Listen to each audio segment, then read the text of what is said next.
Sunday school appliance. We do. If you don't have one, please get one. We have extra copies at the back. Hallelujah. Today we are talking about the tongue. We're talking about the tongue. In our outline it says an unruly evil. An unruly evil. As children of God, do we have anything evil about us? Do we? Do we have anything evil about us? As born again Christians, as children of God, is there anything evil about us? Is there? We are not sure. Hallelujah. Is there anything evil about you? Staisky? No. Stafala? Yes. Stafala? There shouldn't be. Stafala? No. Stadisa? No. Uncle? No. So why does the Bible say it is an unruly evil? There is. Hallelujah. Praise the Lord. Hallelujah. God is helping us in Jesus' name. An unruly evil. Let us open our Bibles to the book of James. James. James. Our memory verse is from James chapter 3 verse 2. James chapter 3 verse 2. Let us all read it together from the outline. For we all stumble in many things. If anyone does not stumble in word, he is a perfect man, able also to bridle the whole body. James 3:2. Hallelujah. We all stumble in many things. And in many things rather. We all make mistakes. We all fall. But scripture is saying that if anyone does not stumble in word, he is a perfect man. He is a perfect man. Hallelujah. What made Jesus different during his lifetime from the Pharisees and the Sadducees? They were the teachers of the law, right? What made him different from every other person? Aside from the fact that he was God and he had the anointing. You know, he came in the image of a man. What made him different? Yes, sir. He never stumbled. He never stumbled. Yes, sir. No girl was found in him. Clap for him, everybody. No girl was found in him. Nobody could hold him that this is what he said. Or this is what he said. That, okay, Jesus said so and so. Even there were times when he said, remember that time when they said, when the Pharisees came to ask him, should we pay taxes to Caesar? What did he say? Give me a coin. Whose picture is on it? Give unto Caesar what is Caesar. Give unto God what is unto God. No, God, they could not hold anything that Jesus said, and it was evil and it was bad. Praise the Lord. And unruly evil. Hallelujah. Our lesson text is from James chapter 3 from verse 1 to 5. James chapter 3 1 to 5. Amen. You know, usually I use the King James Version, but as I was looking at the scripture in another version, New Living Translation, something really stood out and it really struck me. I said, okay, for today's study, we're going to be using the Living Translation. I know King James put it in a little way, a little bit more differently, but the Living Translation makes it very, very clear. Very, very clear. Hallelujah. James chapter 3 from verses 1 to 5. I read, Dear brothers and sisters, not many of you should become teachers in the church. For we who teach will be judged more strictly. Indeed, we all make many mistakes. For if we could control our tongues, we would be perfect and could also control ourselves in every other way. We can make a large horse go wherever we want by means of a small bit in its mouth. And a small rudder makes a huge ship turn wherever the pilot chooses to go. Even though the winds are strong, in the same way, the tongue is a small thing that makes grand speeches. The tongue is a small thing that makes grand speeches. Hallelujah. You know, when I was reading this scripture, the very first verse struck me. It says, Dear brothers and sisters, not many of you should become teachers in the church, for we who teach will be judged more strictly. When I read that scripture, I covered it. I just the outline. I say, wow. I mean, and indeed, that is the truth. Indeed, there's a higher standard, not just for teachers, but for all ministers of God. Because it is not until when you stand up and to teach Sunday school, or to take the in touch, or to take workers' meeting. No. In our daily lives, as long as you're a child of God, we are teaching something. You don't have to say it vocally. By your attitude, by your behavior, you are teaching. Have you not seen that with the little children, at times you don't have to say anything to them, they look from you, they will know exactly what you're talking about. You don't have to call them, just give them a look, they will know that what I'm doing is wrong. At times our mannerisms, our attitude, you don't have to say it out. Our lives is a book. You know, we keep saying that, that our lives are Bibles that people are reading. It is indeed very, very true. Very, very true. Our disposition, we are teaching people whether this is how true Christians are, whether this is how Christianity should be, this is how children of God actually live, or this is way that there's no difference between those who are in the world and those of us that we claim to be Christians. But thank God that day by day our eyes are being opened. Thank God by day we are having a closer walk with God. Hallelujah. Amen. Hallelujah. Today our topic is something that is very, very, very profound in the body of Christ.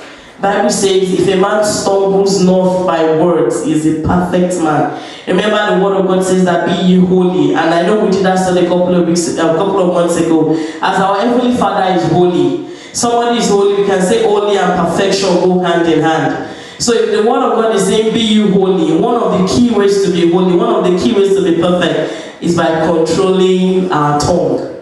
Keeping a guard on what we say. Keeping a guard on what we say. You know, years ago, there used to be this movie, I can't remember what the title was. I can't remember exactly what happened, but I know in the movie, they cut somebody's tongue away. And he had something very, very important to say, but there was no way he could communicate to them. There was no way he could communicate what he had to say. He had to be writing it down. You know, when I was reading this study, my mind just flashed back. I said, if only at times, before we open our mouths to say something, we take a minute to think about what we want to say. Bible says, I know a comedian once said that that's why we have no more than 2 ears. So that we'll be quick to hear. Scripture collaborates and scripture says, be quick to hear, but be very slow to talk. Be swift to hear, but be very, very careful, be very, very slow before you say anything out of your mouth. And ironically, like they say in Proverbs, our words are like eggs. If you drop a fresh egg now, there's no way you can pack it up again. It is broken, it is broken. It is shattered, it is shattered. Such is the weight and the power of the way we use our tongue. Our words are like eggs. If you know that if I say this thing, I cannot retrieve it back and will not edify my brother or my sister, don't let it drop from your mouth. Praise the Lord. Hallelujah. Praise the Lord. Hallelujah. I'm reading the introduction. The tongue is an essential part of the body. Do we all agree? It is a very, very critical part of the body. If your tongue is not there, you will not be able to vocalize any words. The person will be dumb. I know there are some dumb people that still have their tongue, they lost their voice, but if the tongue is not in the mouth at all, there is no way you'll be able to communicate. So it is a very, very essential part of the body. I know God so designed this our body that no matter how small the part of the body may be, it is crucial, just like the tongue. The use of the tongue can go a long way to determine the real person, because it is out of the abundance of the heart that the mouth speaks. That we can find in Matthew 12:34. You know, what you say out is actually a reflection of what is in your heart. What you vocalize is actually an overflow of what you have thought about and stored in your heart. Praise the Lord. Praise the Lord. Because your mouth cannot say what your heart has not focused on. Your mouth cannot utter what you have not thought about in your heart. I know once at a time you say something, so I didn't mean that as a joke. If you check it very well, your mind has been meditating on that thing. Praise God. Praise God. The Bible describes the tongue as a small member, yet plays important roles in the life of any individual. So that was should be any. In the life of any individual. It is therefore necessary to study the tongue in relation to the body and to have godly counsel on the use of our tongues. We have 2 lesson outlines for today. The first one says biblical description and the other one says use of the tongue. Biblical instruction. The Bible has the following characteristics of the tongue. You will find out that most of these characteristics, they are negative. You begin to wonder, but why? But we'll find out very soon. The very first thing I say is the little member. Of course, our tongue is small. You can't compare it to the entire size of your head. You cannot even compare it to the size of your palm. It is indeed a very small part of the body. That we can find in James chapter 3, verse 5. Also in James 3:6, it says it's a fire. It is a fire. Do we agree that our tongue is a fire? Do we agree that our tongue is fire? Because it is the same tongue we use to call out the name of God. It is the same tongue that brings about healing and deliverance. It is the same tongue that brings about the outflow of the Holy Spirit. It is the same tongue that, just like we learned in workers' meeting this morning, that Moses used to perform signs and wonders. You imagine Moses had the rod with him, but he didn't have the power to speak the words out. Hallelujah. Hallelujah. Amen. Amen. James chapter 3 verse 6 also says it is the world of iniquity. In the same James 3:6 it says the tongue defiles the whole body. It defiles the whole body. It sets on fire the course of nature. It is untamable. James chapter 3 from verse 7 to 8. It is also called an unruly evil. James chapter 3:8. It is full of deadly poison. It is full of deadly poison. Praise God. It is capable of good conversation. James 3:13. It is also very capable of bitter strife. James 3:14. You begin to see that all the qualities, all these things that we're talking about is negative. It's negative. Like Salari said, we said, should there anything be evil? Is there anything evil in our bodies, in our lives as children of God? She said, it shouldn't be. Remember the scriptures that says, can we continue to sin and expect the grace of God to abound? What's the response? I know Saeed did this song. They said, God forbid. Praise God. Praise God. 2 Corinthians 5:17 says, if anyone is in Christ, is a new creation. All things have passed away. Behold, all things have become new. Have you noticed that for the unbelievers, particularly from the side of the world that we come from if you listen to the way unbelievers, so they say some things you are shocked, mainly by hearing that. How could somebody say such a word out of their mouths? Some others curse their children relentlessly. Between husbands and wives, we see it happen. They just say some kind of words. Yeah, you know our words are seeds. You don't just say something and you think, okay, it's all gone. It's just empty word. It's just a joke. No. Our words are seeds. Whatever you say out of your mouth is a seed. Keep sowing it. The time of harvest is coming. Nobody even needs to water it for you to surely germinate, to surely grow. Now, all these negative things that the Bible brings out, it is only found or should be found in the lives of those that have not given their lives to Christ.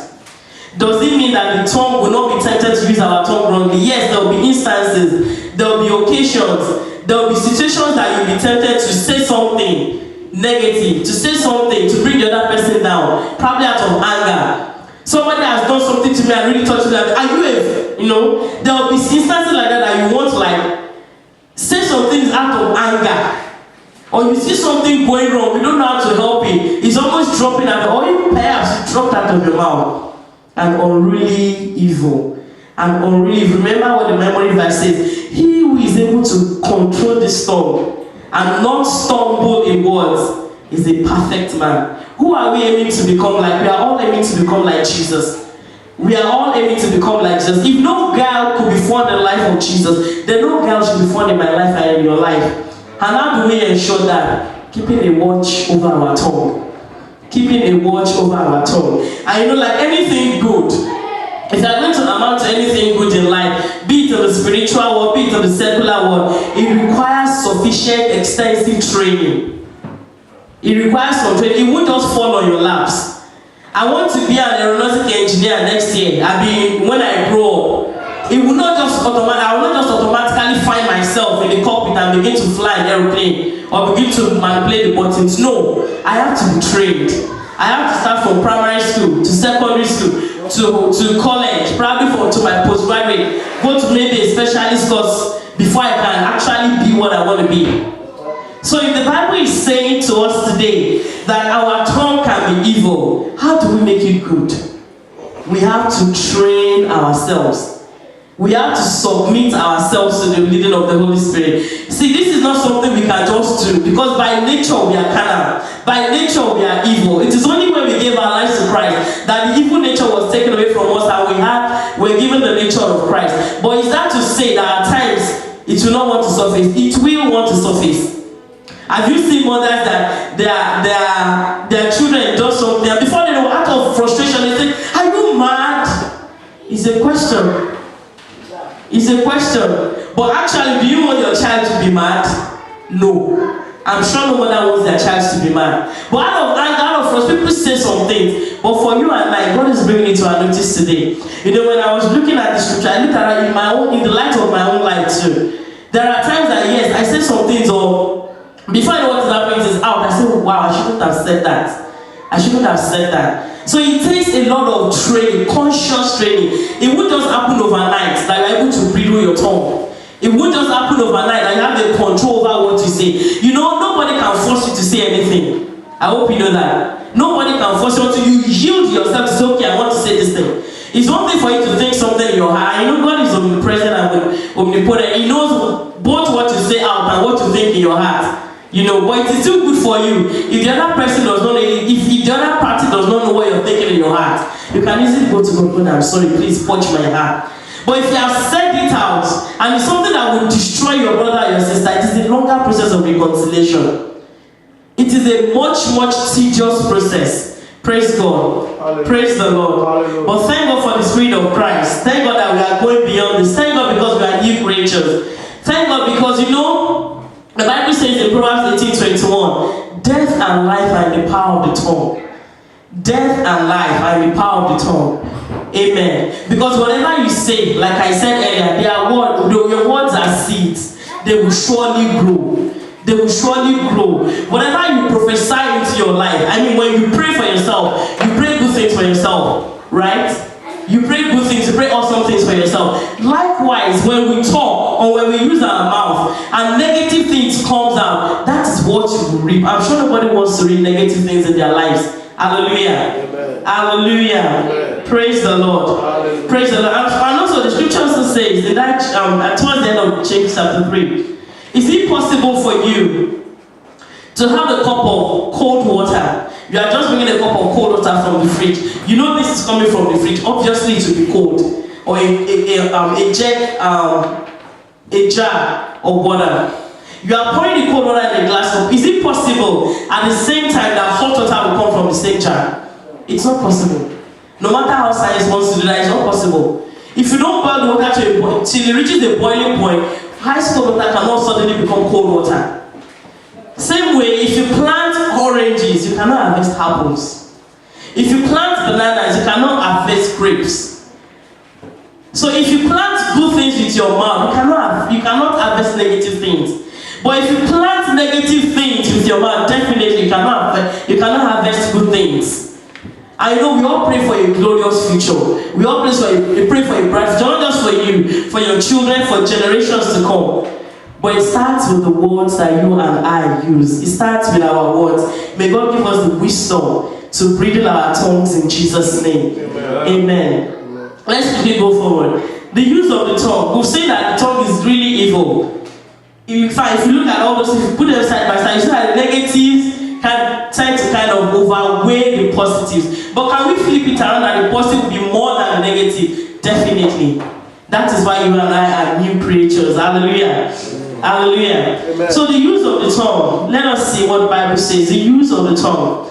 The use of the tongue could be positive or negative. But the negative tends to override the positive if we are not careful. Why do you think that is true? Or is that true? Do we agree that is true? Mm-hmm. Why do we think so?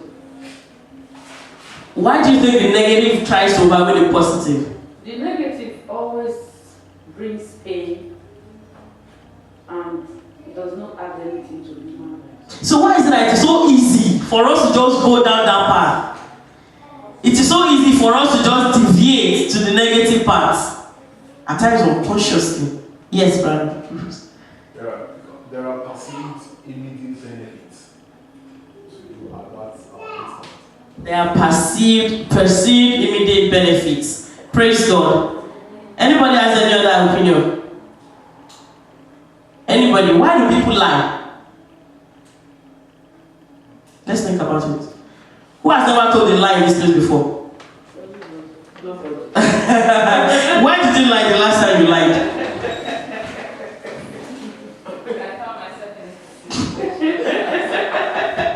Now you suffer. You're trying to get out of it, right? You're trying to get out of it, of suffering, trying to get out of pain. The last time you lied, why did you lie? Yes, you sir. The last time you lied, why? Why? For fun. Praise the Lord. Praise the Lord. Most times you find that people are trying to run away from something. Maybe they've done something wrong. They're trying to run away from rebuke. Or they're trying to run away from correction. Or maybe there's an expectation of them and they're not able to meet. And you know that this other person will be disappointed. Let me just say a white lie and cover up my tracks. But you know God does not take such things lightly. A lie is a lie.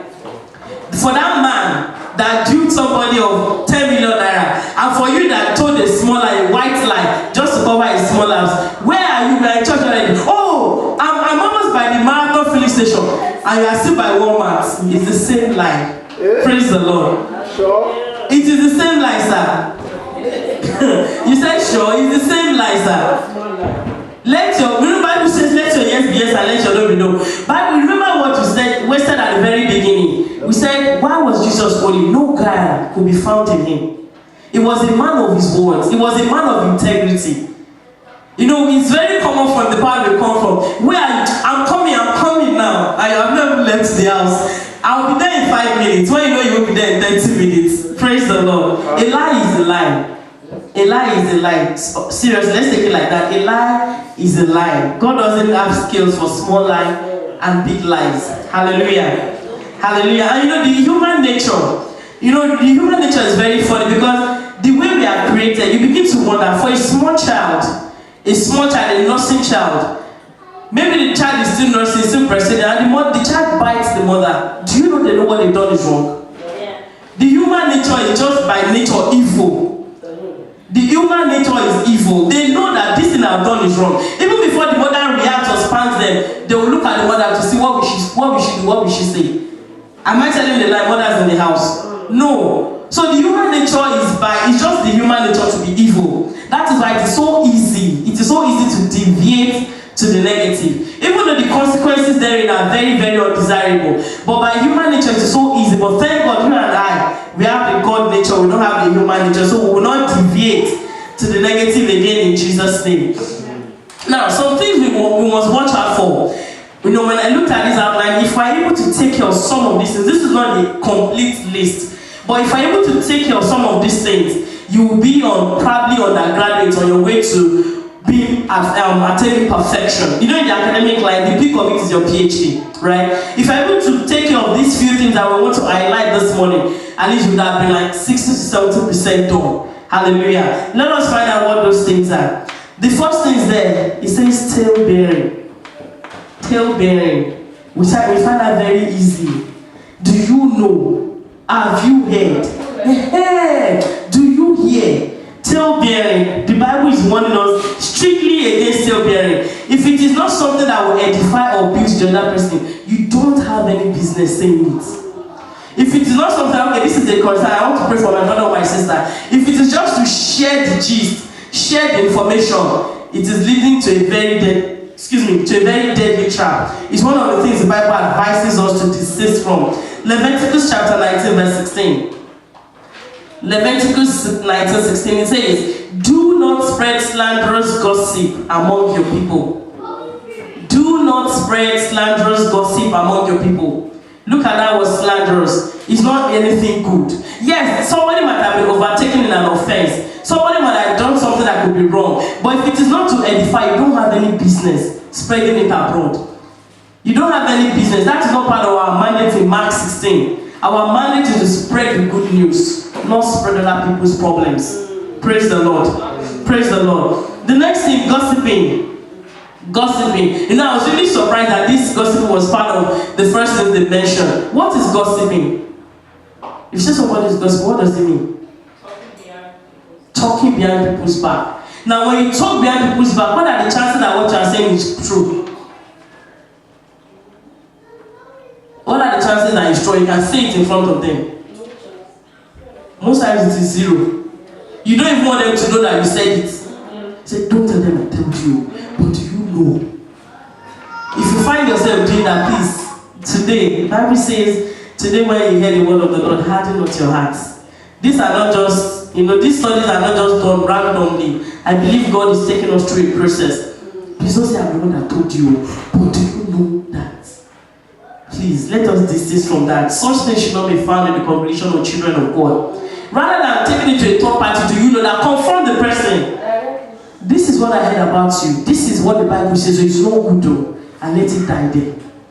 Because the meaning to say, do you know, to somebody else, that person has a close friend too. Do you know that brother Tata told me that brother? Before you know what is happening, it becomes a community knowledge. And you know there's an adage in Yoruba that where the mouth can go to, the legs can never get there. The distance this mouth can cover, the legs will never be able to cover it. Praise the Lord. Praise the Lord. So you don't want to be caught in that trap of have you heard or do you know? If it's not the gospel of Christ and it's not something that will build somebody else or bury it in your tummy. If you have to talk about it, enter into your toilet or enter into your bedroom and be talking to God about it. That is a better way to save yourself than for you to be caught in the trap of gossiping. False witnessing. You know that was one part of the 10 commandments. That shall not bear false witness against thy neighbor. Were you there when it happened? Hey, I was there. And yet you were not there. Did you see it happen? I saw it. Yet you were not there. Don't bear false witnessing. Don't be a false witness. People do this to get in the good books of people they hold as role models. People do it a lot, but for you and I, there is no excuse. We should never be caught in that trap. Whisperings, Romans 1:29. Let us open our Bibles to Romans 1:29.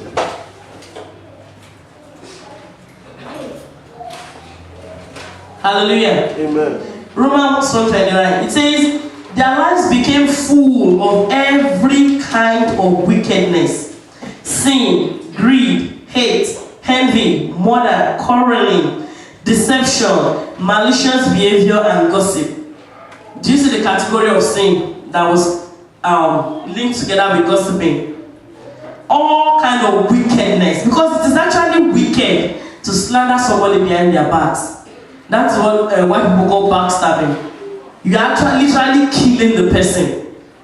You are actually murdering the person, even though the person is still alive physically. But you are murdering is an essential part of that person's life. We should desist from such things. Amen. Slandering, 1 Timothy 3:11. We may not be able to read all those scriptures, but please take time to read that. 1 Timothy mentioned women, but it is not just that for women. Do you know that men gossip too? I know when we hear the word gossip or whispering, we just debate, oh, that's what women do. No, men do it too. Men do it too. It is all for all of us. It is for all of us. Praise the Lord. Praise the Lord. False accusations. What you don't see, what you don't have the facts about, what you do not understand. There is no superiority you are showing. There is no intelligence. That is worldly intelligence. There is no intelligence you are showing like what you don't know. You nod your head like the reason and you say you know it. When you are sure, when you know in your heart that you don't know it, that is the path of destruction. We don't want to tread on that path. Praise the Lord. Praise the Lord. Vain talking. That is very interesting. Titus. Let us open our Bibles to Titus. I want us to see some of the scriptures. Even though we won't be able to read everything, but we'll read some of them. Titus chapter 1:10. Titus 1:10. It says, for there are many rebellious people who engage in useless talk and deceive others. This is especially true of those who insist on circumcision for salvation. Useless talk. People just gather together and they say we are gisting. We are just whiling away time. For a child of God, you're not even supposed to be whiling away time. You're supposed to be investing your time. Because the time that you have lost yesterday, you cannot regain it back. And it is -1 day from the days you have allocated to live on earth. So instead of sitting down just chatting away your life, You know, the Bible says, in the multitude of words, sin is not wanting. If there's nothing concrete, something specific you are talking about, keep your mouth closed. Exactly. Do yourself a favor. Because if you just open your mouth for the sake of talking, Bible calls this useless chatter, useless talk, foolish talk. It shouldn't be found with the children of God. Praise the Lord. Defaming, that's defamation of character. It's the same thing as slandering. It is not healthy. It is not for us. Tattling. 1 Timothy 5:13. Lying. Proverbs 6. I want us to go to Proverbs 6. Because that scripture is really an eye-opener. In case you didn't know before.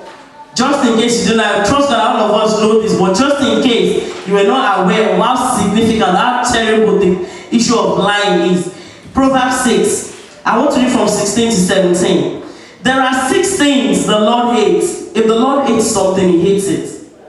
Amen. Amen. If the Lord hates something, you shouldn't love it. Because if you love it, that means you don't belong to Him. If your father hates something you cannot even see, something he does not want to be associated with, you don't have any business meddling in it. Let us find out the 6 things that God hates. Verse 17. Haughty eyes, a lying tongue. A lying tongue.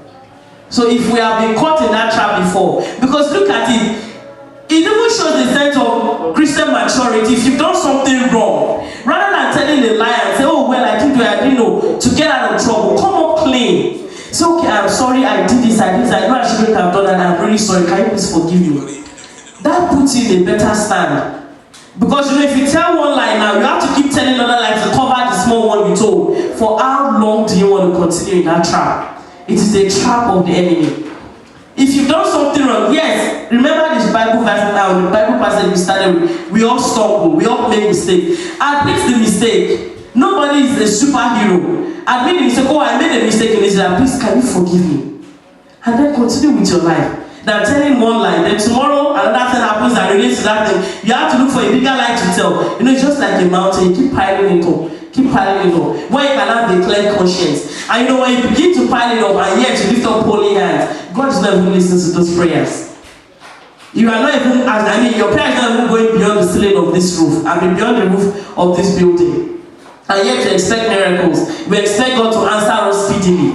Praise God. These little foxes, they are the ones that spoil the vine. We bless God that God, as our eyes have been opened to it in a new way this morning, we will desist from them in Jesus' name. Revelation 21:8 and 22:15 says the same thing. Liars have their place in hell. Liars have their place in hell. Amen.